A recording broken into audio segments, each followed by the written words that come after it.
Panukalang 100 pesos na dagdag sahod sa arawang minimum wage sa mga manggagawa sa pribadong sektor lusot na raw sa Senado. Pero bago pa yan, kumalat na po online ang isang video na nagsasabing lahat ng manggagawa ay makikinabang dito. Mababasa pa sa thumbnail image ang pahayag na buong Pilipinas daw ay may dagdag pa sahod at gagawing 1,000 pesos per day ang minimum wage ng lahat. Ginamit sa video ang pinagtagpi-tagping pahayag ng mga senador tungkol sa dagdag sahod ng mga manggagawa. Sa ngayon, ang video ay meron ng 21,000 views. Pero mga kapatid, huwag munang umasa sa mga binabalita ng video dahil yan po ay hindi po totoo. Sinuri po yan ng ating fact-checking partner na Facts First PH. Ang pinasa ng Senado na 100 pesos na aumento ay para lamang po sa minimum wage earner sa pribadong sektor.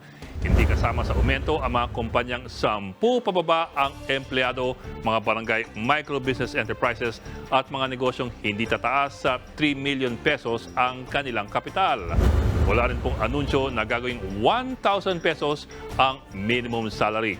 Ang kasalukuyang minimum wage ay naglalaro mula 306 hanggang 610 pesos para sa iba't ibang rehiyon sa ating bansa.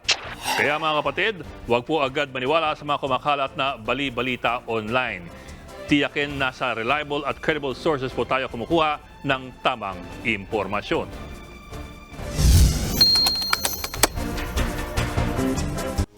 Mga kapatid, may Los Baños po. Huwag magpahuli sa mga balita at impormasyong dapat ninyong malaman. Para sa mas malawak na balitaan at diskusyon, mag-follow at mag-subscribe sa social media pages ng News 5.